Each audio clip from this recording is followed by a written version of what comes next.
অসম্ভব সুন্দর একটা লেক, আর এই লেকের পানি অ্যাকচুয়ালি রিজার্ভার হিসেবে কাজ করে। এই রিজার্ভার থেকে পানিগুলো এভাবেই স্রোতধারা বয়ে যাচ্ছে ব্রিজের নিচ দিয়ে। কত স্বচ্ছ টলমলে ঝর্ণার পানির মতো পানি, এবং এভাবেই এই পানিগুলোকে একটা সময় পিউরিফাই করে, আল্ট্রাভায়োলেট রশ্মির মাধ্যমে পিউরিফাই করে পুনরায় এটা পানি ব্যবহারের জন্য উপযোগী করে ভিয়েনার সাপ্লাই লাইনে দিয়ে দেওয়া হয়।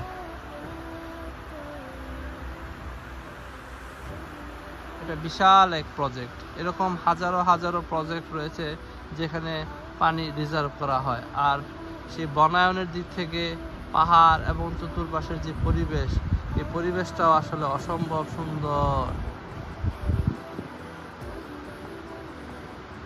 এরকম আরও সকল আপডেট পেতে চাইলে অবশ্যই আমার চ্যানেলটি সাবস্ক্রাইব এবং লাইক ও শেয়ার করবেন। ধন্যবাদ।